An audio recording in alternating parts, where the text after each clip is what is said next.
Hey guys. Well, I just yesterday, um, I wrote an Instagram post that was in response to a bit of outrage that was towards Rachel Hollis and some things she'd posted. And it got a lot of attention, it got a lot of traction. There were a lot of responses. And because of that, I decided I wanted to do a bit of a series going through some of the ideologies that Rachel Hollis has talked about that have become popularized by her, and talk about why some of them are so problematic and why they've become so popular and what maybe a healthy middle ground is for those. Now, I want to say this up front. My intention in this is not to take down Rachel Hollis. Most of these ideologies are not hers to begin with. She has popularized a lot of them. She has done an excellent job, to be honest, of distilling some of the ideologies down to just a really popular, quippy, um, digestible format. But this is not about her as a person. This is about ideologies that are widely popular. And so I just want to say that from the beginning. And I got so much feedback that I felt like this is really worth talking about because I think there is some confusion. I think people are starting to go like, yeah, I've bought some of this, but I think it's feeling funny. So here I am. I want to talk about it. Just to share a little bit of my background. I'm a licensed marriage and family therapist. I have been for almost 20 years now, aging myself. Um, and I work with predominantly with family structures. I work with couples a ton. I work with families, teenagers and their parents. I work with blended families. I work with divorced co-parents. I like working with high conflict families. That's kind of my jam. And so these ideas around forgiveness, around apologies, around intent versus effect, all of these things are things I deal with a lot with my clients and that I enjoy dealing with.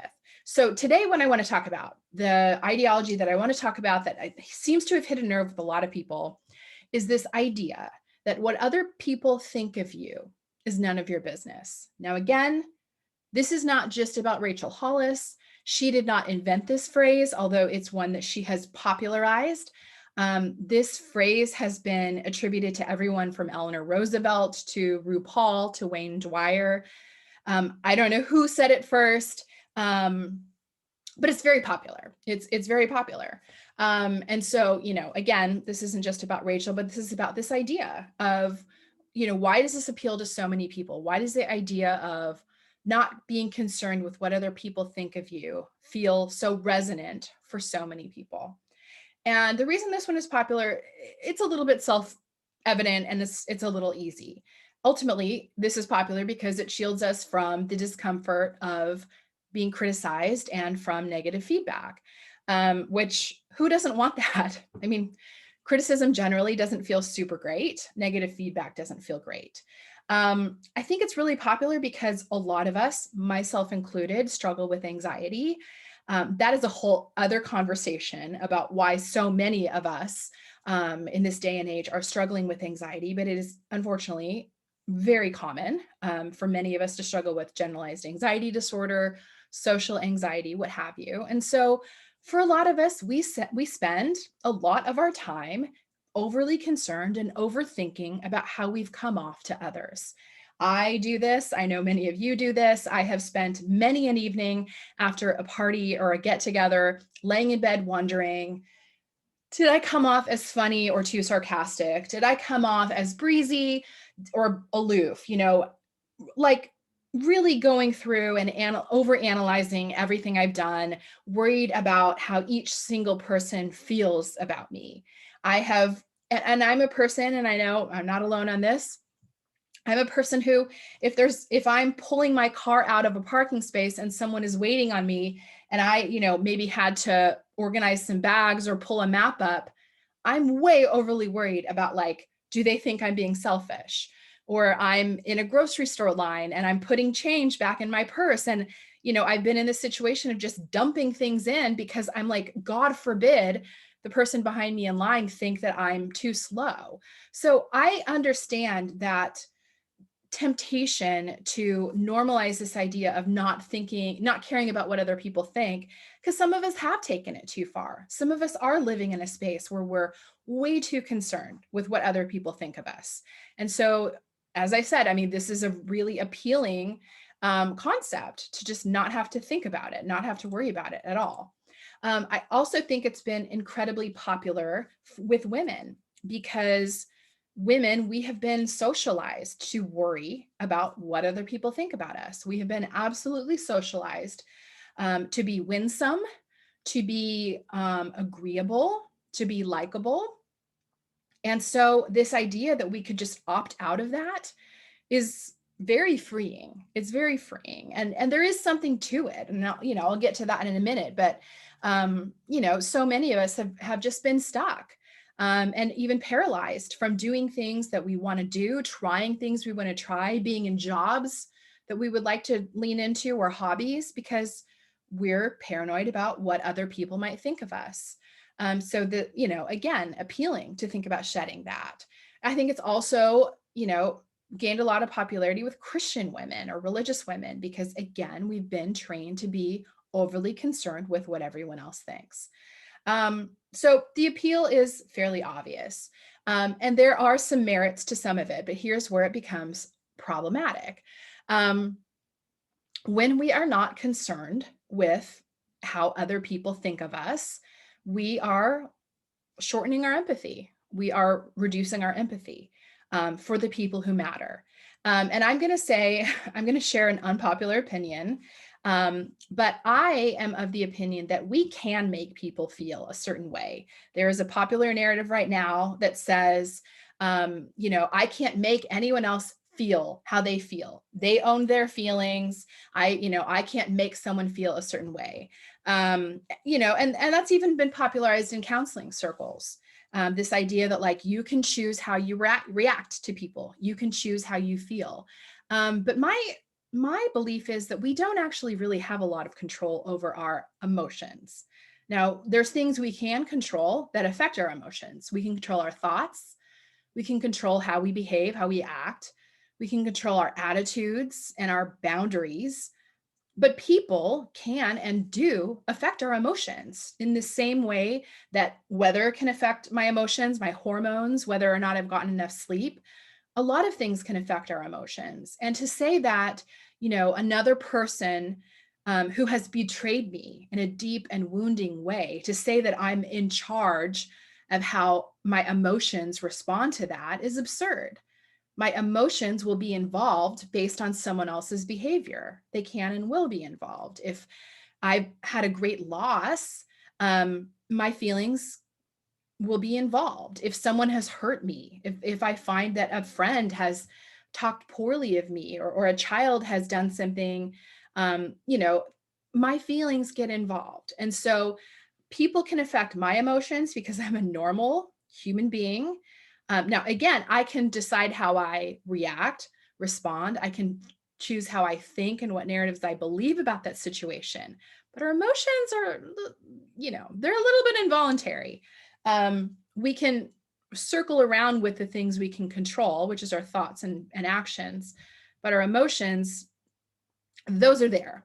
And so therefore, I can affect the emotional well-being of others.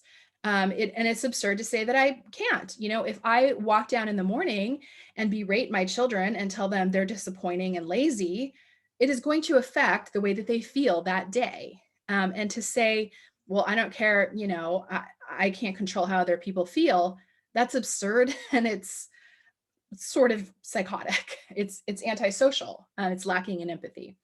So, it is very problematic to sort of wrap ourselves in bubble wrap and say, I'm not going to take in the feedback of others because what they think of me is none of my business. It does need to be our business to an extent. And I'll get to that in a minute. But I also want to talk about why this is problematic, specifically as it pertains to race. And other people have talked about some of Rachel's ideologies around and how they're problematic around race, and have done a much better job than I will do Austin Channing Brown is one. An Instagram account called Check Your Privilege is one. But let me just speak to this. Let me speak to the white people in the room, because that's really all I feel qualified to speak to. If we decide that we do not want to hear feedback about how people think of us, then what we are doing is eliminating our ability to differentiate between intent versus effect. And that's important. That's important in all of our relationships, understanding that what we say and how we act, while our intentions may be one thing, the way that it feels to someone else can be completely different. That's important relationally with everyone in our life, but it's critically important. And I would even say a foundational step in anti-racism work, because if we're attempting to be anti-racist, we have to understand the difference between intent and effect. We are not good mirrors to ourselves, especially as white people, to how we are behaving to our friends of color. We cannot be our only mirrors there. We have to hear feedback. And so I just think this is problematic, as I said, in all of our relationships, but it's particularly problematic as it pertains to privilege, because it's just taking how we come off to others out of the equation. And it's leaving us alone and without feedback for figuring out our relationships with people of color, which is really dangerous. So anyway, going back to this idea of how we find this healthy balance.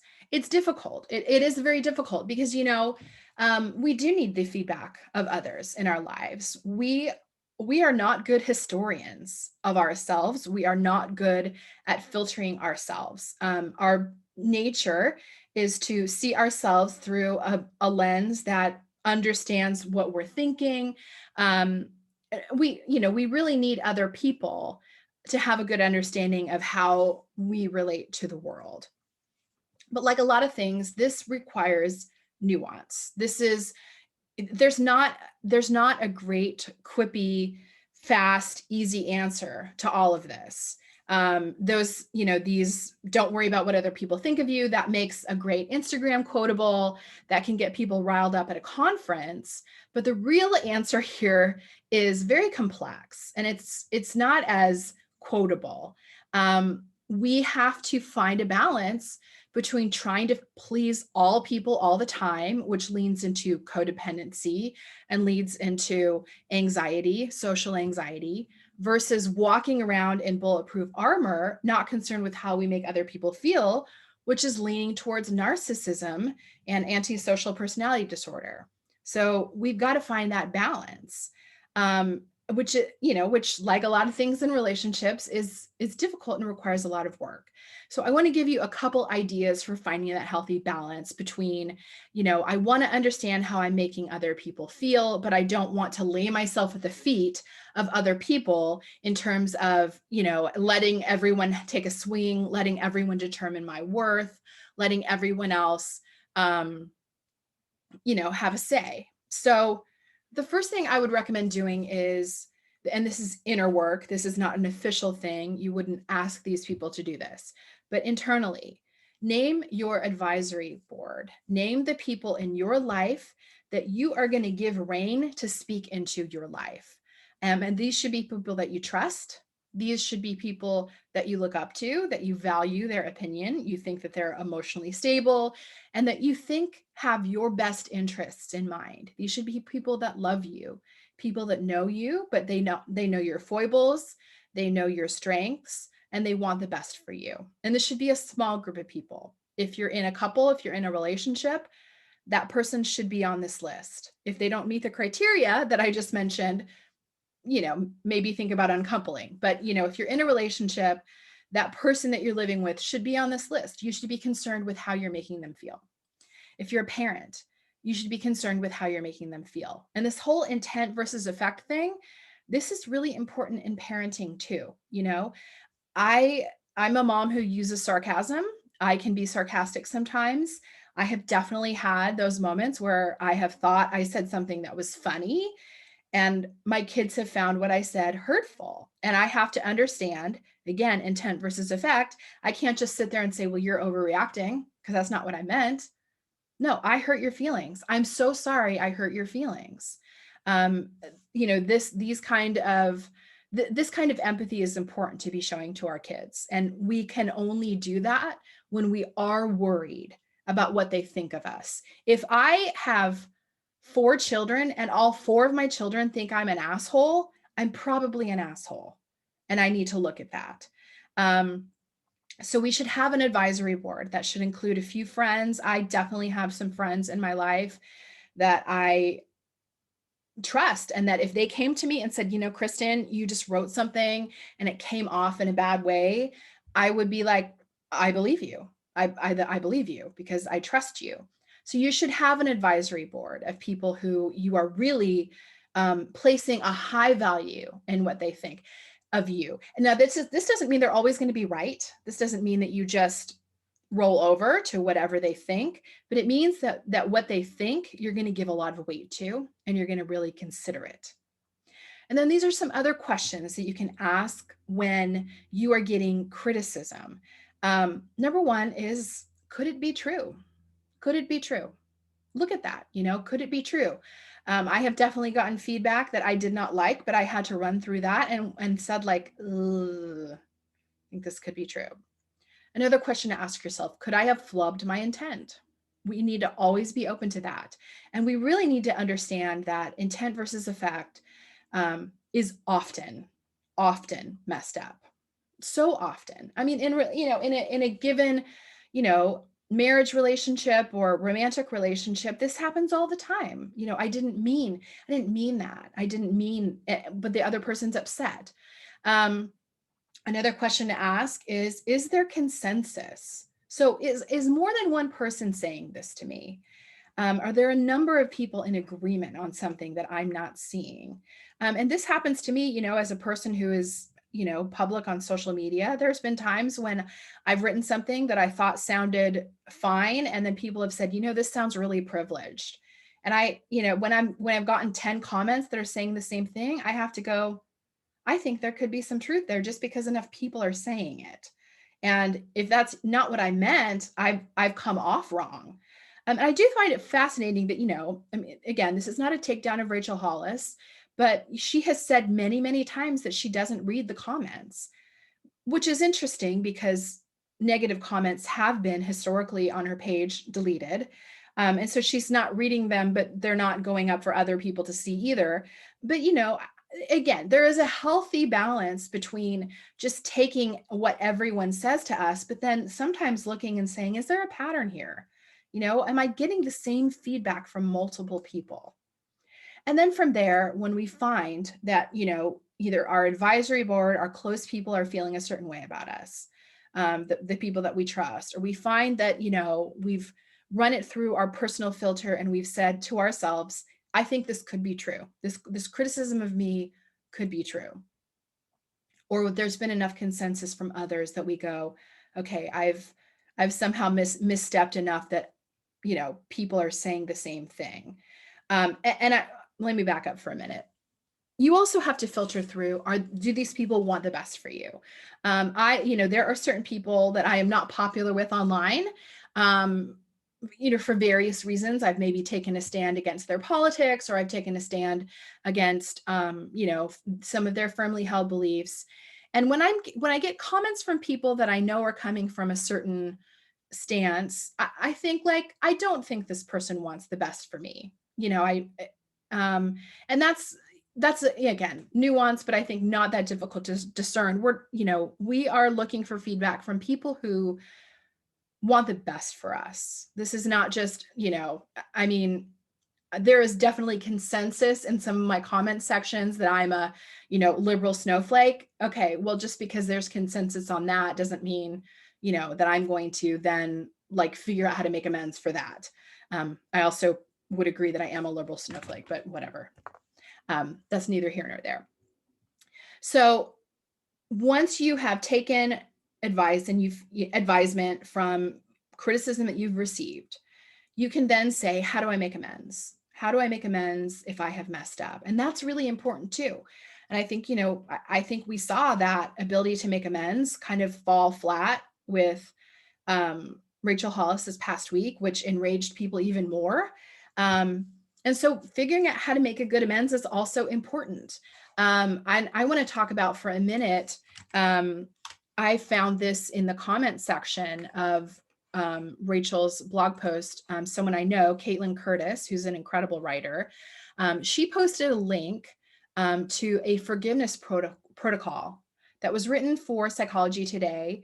It was written by Judith Eve Lipton.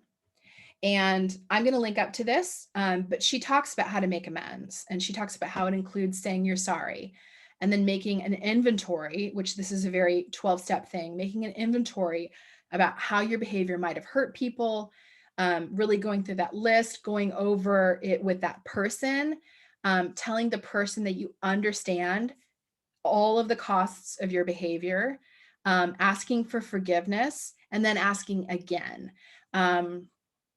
I'm not doing this justice. I will, like I said, I'll link up to it, but I found it to be a really profound and interesting list for thinking through how to make amends to people, because making amends is a really important part of this.